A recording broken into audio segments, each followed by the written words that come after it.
제가 2015년도 9월 달에 어쩌다 어른 프로그램에 1회를 출연했었는데요. 근데 제가 하게 된 이유는 하나였어요. 제목이 예뻐서였어요. 어쩌다 어른. 생각해보니까 저도 어쩌다 보니까 어른이 됐다라고 사람들이 얘기하고 있더라고요. 우리가 어떻게 변했는지 궁금하다 그러면 지금 어른이 누군지에 대한 걸 좀 돌아봐야 될 것 같아요. 그래서 여기에 대한 부분들을 한 장의 사진으로 좀 보도록 하겠습니다. 볼까요? 한 부부가 막 결혼을 했는데 왼쪽에 계신 분과 오른쪽에 계신 분과 약간의 시간 차이가 있는 것 같죠. 왼쪽에 계신 이 두 분은 그 당시에 몇 세 때 결혼을 하셨을까요? 그냥 딱 봤을 때는 그래도 한 30대 이상은 30대 중반 느낌은 나는데요. 약간 금혼식 느낌. 사진 속 두 분의 당시 나이가 25살 동갑이셨대요. 25. 오른쪽에 계신 분은 이제 결혼을 최근에 하신 분이라고 하는데요. 이분들은 30대 초반이시라고 합니다. 30대 중반? 더 많아. 그래서 근데 이분들께서 이렇게 성숙해 보이는 게 아니라 그 당시에 한국이 25살 정도면 이분들 같은 모습이었어요. 그 사이에 우리가 굉장히 젊은 모습을 가지게 사회가 변화한 거죠. 그래서 이제 왼쪽의 분들이 예전에 한국의 아주 일반적인 그런 분들이었고요. 평균적인 분들. 오른쪽에 있는 분들은 지금의 한국의 평균적인 분들이죠. 두 가지를 저희는 주목하는데요. 첫 번째가 결혼을 하는 나이가 하신다면 예전보다 나이가 들긴 형태로 바뀌었다. 그러니까 우리가 결혼을 결심하고 실행하는 그런 시기가 예전보다 늦춰졌다는 게 첫 번째고요. 두 번째는 그 나이 때의 분들보다 예전 기준으로 한다면 더 젊어 보인다. 이 두 가지가 가장 큰 차이인 것 같아요. 제가 얼마 전에 한 강연에 썼던 자료 중에 하나가 뭐였냐면 1970년대의 한 분의 생신이었어요. 사모간대 쓰시고 그다음에 흑백 사진 속에서 앉아 계신 모습을 보여드렸었는데 그게 1970년대였으니까 지금부터 50년 전이죠. 근데 가운데 앉아 계신 남자분이 정말 나이가 들어 보이셨거든요. 근데 환갑이셨어요. 근데 여러분 주위에 환갑되신 분들 꽤 있으시죠? 오늘 오신 선생님들 중에서도 계실 거예요. 예전의 느낌에 정말 나이 든 분이라는 느낌은 들지 않습니다. 그렇죠. 첫 번째 그렇고요. 두 번째는 뭐였냐면 그 당시에 찍어준 사진을 보시면 굉장히 큰 전체의 어떤 가족의 모습이 나와요. 예전에 지역에 가가지고 환갑잔치 그러면 일단 마당에 멍석 깔고 그다음에 이렇게 차양 치고 그다음에 병풍을 갖고 나왔어요. 왜 그러냐면 식구가 수십 명이었기 때문에 그리고 일가친척도 다 근방에 살고 계시기 때문에 환갑잔치는 엄청 오셔가지고 절하는 것만 꽤 시간이 걸렸던 기억이 납니다. 근데 지금 어떻습니까? 지금은 만약에 올해로 환갑이다 그러면 62년생이실 거 아니에요. 근데 그분들이 결혼을 하셨다면 80년대 중반일 텐데 한국이 80년대 중반에 출생률이 1.6밖에 되지 않아요. 그러면 그때 태어나셨던 분들은 한 분이나 두 분이라는 얘기고 그렇다면 지금 장소원들이 장성하셔도 그분들과 함께 사진 찍었을 때 몇 분 나올 것 같냐. 결혼을 안 하실 확률이 높고요. 하셨어도 현재 한국의 출생률은 0.8 정도밖에 되지 않으니까 많이 보면 한 4분 정도? 아이까지 합치자 5분 정도? 아니죠. 최근은 환갑은 사진을 찍지 않습니다. 맞아. 그러니까 바뀐 거예요, 완전히. 환갑 잔치를 안 하자. 맞아, 그냥 밥이나 먹지. 우리 삶의 기준이라는 게. 근데 나도 모르게 어렸을 때 책을 읽거나 주변에 보다가 환갑이란 말 들으면 꼭 인생을 정리할 것 같고 엄청 산 것 같고 이런 느낌이 들단 말이죠. 근데 그렇지가 않습니다. 그렇기 때문에 이 변화를 우리가 마음속에 느끼는 거하고 인지하는 것 사이는 항상 차이가 있어요. 그 부분을 이제 고민을 해보는 거예요. 요즘은 이제 100세 시대라는 얘기를 하죠. 그러니까 인간의 수명이라는 게 100세까지는 갈 거다? 아니죠. 더 갈 겁니다. 지금 뭐 2000년대 초반에 태어난 친구들 같은 경우에는 120년, 140년 이런 얘기가 나오고 있지 않습니까?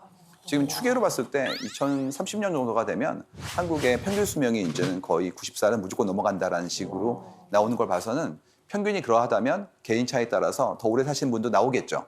그렇다면 이제 그런 부분들의 어떤 패턴이 우리 삶의 의사결정의 어떤 기준과도 바뀌게 될 것 같다라는 부분이에요. 예를 들어서 지금 막 아이를 이제 굉장히 기쁘게 기다리고 계신데요. 주위에 아이를 낳는 분들은 대략 몇 살 정도인 분들이 현재 낳고 계신가요? 이게 진짜 신기한 게 제가 35이어서 의학적으로 봤을 때 노산 커트라인에서 한 발가락 정도가 나와 있는 나이래요. 근데 주변에 보면은 올해 이제 출산을 하셨거나 예정이신 분들 중에서 제가 제일 어리거나 어린 편이에요. 보통 한 30 후반 아니면은 40대. 그리고 제가 나이가 제일 어린 편이에요.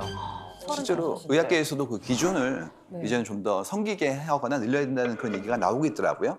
이유가 뭐냐면 예전보다 더 건강하시고 활동적이시고 하기 때문에 그런 부분들의 어떤 차이가 이제는 좀 더 우리 삶의 기준으로 재편되는 것이 나오는 건데요. 과거랑 비교를 해본다면 로미오와 줄리엣 같은 경우 그때 몇 살이었을까요? 아 맞다. 문헌상에서는 로미오는 명확하지 않고요. 줄리엣은 14번째 생일을 앞두고 있다 이런 얘기 나오거든요. 그러니까 한국 나이로는 16살 수도 있죠. 근데 이제 우리도 이몽룡, 성춘향, 이몽룡 이분들도 28청춘이라고 불렀어요. 그러면 16세입니다. 그래서 만약에 이분들이 그 당시 결혼을 했다면 20살 이전에 첫 아이를 낳았겠죠. 그러면 이제 뭐 30대 초반 정도의 나이가 되었다. 이게 어떤 내용이냐면 2020년 기준으로 첫째 아이를 낳는 분들의 평균 연령이 32.3세예요. 그러면 이제 예전의 기준으로 본다면 10대 후반에 아이를 낳은 분들 입장에서는 벌써 13살, 14살 아이가 있었을 확률이 높겠죠. 왜 그러냐면 그 당시만 하더라도 우리가 알고 있는 것처럼 이렇게 기대의 여명이 그렇게 지금처럼 여유롭지 않았기 때문에 인생의 단계를 빨리 하지 않으면 그야말로 우리의 다음 세대를 기약하기 어려운 환경이었다는 거죠. 그렇기 때문에 그 삶의 스테이지에 대한 강박이 있었는데 이젠 그렇지가 않고 좀 더 여유롭게 바라볼 수 있을 만큼 우리가 어느 정도 시간에 대한 자원을 가지게 되었다 이렇게 볼 수 있을 것 같아요. 이 얘기를 좀 더 다른 형태의 걸로 좀 해볼게요. 커뮤니티에서 화제를 가지고 있는 그런 하나의 내용들이 들어있는데 이 그림이에요. 아, 와, 여럿 죽이고 돌아왔어, 10대가. 아 진짜네. 온도 차이가. 기원전 10대는 전쟁을 하고 결혼을 하였지만 지금 10대는 그렇지가 않고 난 무서워요 뭐 그런 얘기 나온다 그런 얘기들입니다. 우리가 알고 있는 예전의 영웅들의 모습을 본다면 엄청난 그런 전운과 거기에 따르는 성과를 가져왔지만 나이가 20세가 안 되었다 이런 것들 나오잖아요. 그 당시에 했던 우리의 어떤 사회적인 책무나 성취에 대한 부분들이 이제는 좀 더 이연되는 것도 보이고 그다음에 그만큼 광활하고 그다음에 야성적인 형태의 삶이 아니라 이제 좀 더 안전한 삶을 갖기 때문에 거기에 따르는 우리의 긴장감도 좀 덜하다 이런 내용들이에요. 여기에 좀 극단적인 예제가 하나 있습니다. 고대 스파르타 얘기죠. 여기는 남자아이가 7살이 되면 집에서 나와서 국가의 공공교육장에 들어가야 됐대요. 거기서 하루 24시간 중에서 10시간 동안 배웠던 게 투창, 검술, 승마 이런 잔뜩 배웠고요. 16살이 되면 이제 그때부터는 본인의 새끼 중에서 2끼를 알아서 해결해야 됐대요. 각종 수렵이라든지 활동을 통해서 생계를 만드는 것이죠. 열심히 노력해가지고 노력된 것들의 결과를 기반으로 내가 일정 이상의 어떤 성취를 내는 작업들을 하게 되면 그때부터 이제 군대를 가는 거예요. 군대를 가서 이제 10년 정도의 시간 동안 열심히 해서 시민이 된 다음에 결혼을 하였다. 뭐 그런 얘기가 나옵니다. 그러면 이제 7살부터 30살까지 이제 성인 어른이 되기 위한 노력을 엄청나게 많이 해야 되고 그만큼의 역할을 해야지만 사회 일원으로서의 어떤 권리라든지 그런 부분들을 얻게 되었다는 얘기죠. 그래서 이걸 보고 나면 7살부터 나와서 30살까지 그야말로 평지풍파를 다 겪고 난 다음에 어른이 되는 거예요. 30세의 스파르타인과 너무 극단적이지만 지금 우리가 막 열심히 공부를 해가지고 직장 생활을 시작하는 나이가 대략 30살 정도로 지금 바뀌었거든요. 준비 기간이 길어지고 있기 때문에 그러면 이제 그 두 사람의 고민의 어떤 종류나 거기에 따르는 어떤 체감이라는 것은 참 다르겠구나라는 생각을 합니다. 그래서 항상 예전에 문헌들을 읽으셨을 때 그분들의 어떤 삶에 대한 치열함이라는 것이 우리랑 다르다라는 부분들을 염두에 두셔야 돼요. 물론 그분들이 더 훨씬 힘들게 사셨고 우리가 편하다 그런 얘기는 아닙니다. 왜 그러냐면 삶의 무게라는 게 다극적이기 때문에 때로는 그 무게와 이 무게가 동등비교가 안 될 수도 있기 때문이라는 것이죠. 그렇다면 그만큼의 강박을 좀 내려놔야 되는데 이게 쉽지 않은 그런 사회에 살고 있다는 게 이제 우리의 어려움이라는 거죠. 그래서 나이라는 거를 다시 한번 좀 고민해 봐야 될 것 같아요. 예를 들어서 내 나이가 몇 살이야? 그러면 약간 연령이 높으신 분은 금방 답이 안 나옵니다.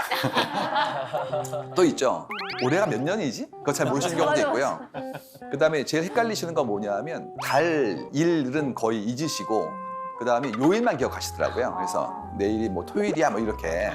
그래서 이거 보고 있으면 우리 생각이 이 반복되어지면서 나도 모르게 감각이 좀 무뎌지는 것도 있고 거기에 따르는 인지가 예전에 아주 어렸을 때의 새록새록함이라는 것들 좀 경감되는 것들이 이렇게 나온단 말이에요. 그래서 김상준님은 지금 본인이 대략 몇 살 정도라고 인지하고 계세요? 저는 45살 이후로 나이 세는 걸 잊었어요. 아니 그래서 사람들이 나이를 사실 물어보면은 저는 몇 살이에요 물어보면 아침 햇살이에요라고. 준비할 시간도 안 주시고 배워야 돼. 진짜. 저런 거 배워야 돼요. 여기에 나오신 패널분들뿐만 아니라 여러분 모두 다 예전보다는 훨씬 더 젊은 나이를 가지고 계세요. 저희 아버지 세대와 같이 계산할 수는 없다는 얘기죠. 그래서 현대 나이 계산법이라는 걸 들어보신 적 있을 거예요. 한때 뉴스에서 유행했던 거였는데 뭐였냐면 나의 나이 곱하기 0.8을 하세요. 이런 내용이었습니다. 그러니까 이게 한때는 엄청나게 뭐 사람들한테 회자되면서 주로 연령대 높으신 분들이 술자리에서 계속 이 얘기를 하셨던 그런 경험을 가지고 있습니다. 제가 원래는 몇 살이지만 지금 나이 계산법을 한다면 이렇다니까 라고 말씀을 해주시는 거예요. 그랬을 때 김남주 씨는 아까 이 나이 계산법으로 따진다면 말씀하셨던 거가 비슷하지 않습니까? 비슷합니다. 아시죠? 45.6이 나오더라고요. 아 그렇군요. 네. 오, 서경석 씨는 이 나이 계산법이라면 몇 살이 되시는 거죠? 전 정확히 40. 설수연 씨? 저는 37살. 아, 네.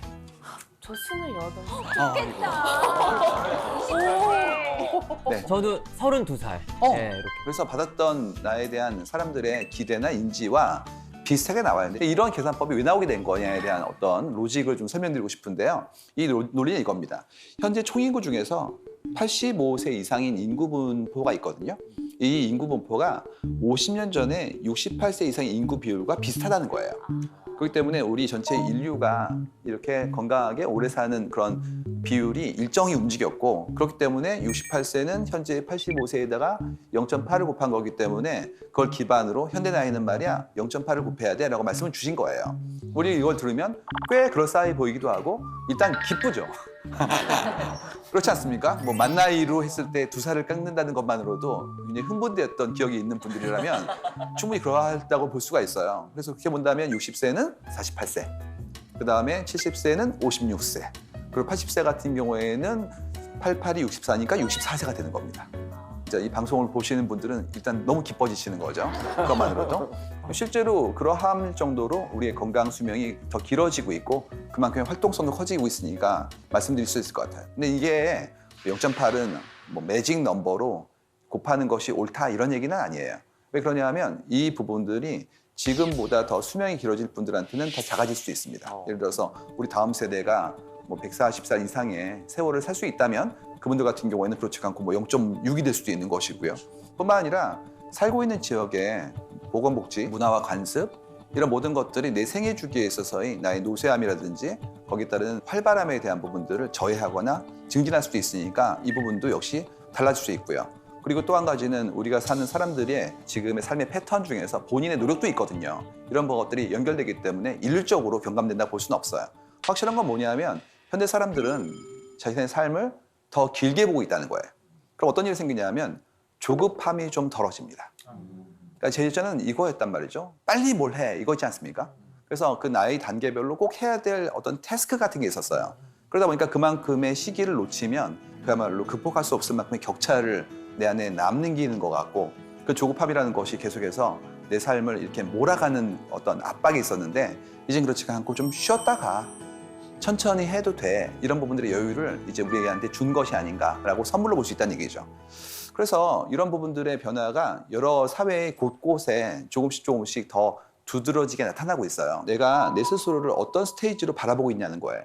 그때 제가 말씀드렸던 건 이거였어요. 중년이라는 어떤 나이를 어떻게 인지하느냐. 7년 전 얘기였습니다. 그래서 그때는 뭐였냐면 중년은 몇 살일까요? 여쭤보면 이렇게 나왔었어요. 뭐 30대 분들은 40대, 40대는 50대라고 그랬고요. 50대는 60대라고 그랬어요. 무슨 적어도 난 아닌 거예요. 사람이 자기한테는 굉장히 너그럽고요. 상대에게는 박하거든요. 그렇기 때문에 나는 아니고 이렇게 말씀하시는 걸 봤었는데 그 사이 어떤 일이 벌어졌냐면 송가인 씨 팬클럽이었어요. 이런 게 나왔습니다. 팬카페 글 하나였는데 제목이 이거예요. 50대 후반 이상 되시는 청년분께 호소합니다. 이거였습니다. 그래가지고 청년분들 다 모이세요. 대상은 누구냐면 50대 후반 이렇게 적시하신 거예요. 내용 읽어보면 이런 겁니다. 우리가 가진 거는 시간과 돈밖에 뭐가 있습니까? 그러니까 빨리 이렇게 걸기해가지고 다 같이 모여서 다 같이 멜땡 가입해서 빨리 우리 송가인 씨 음악 열심히 들어서 스트리밍 횟수 늘리자고 이 얘기가 올라온 거예요.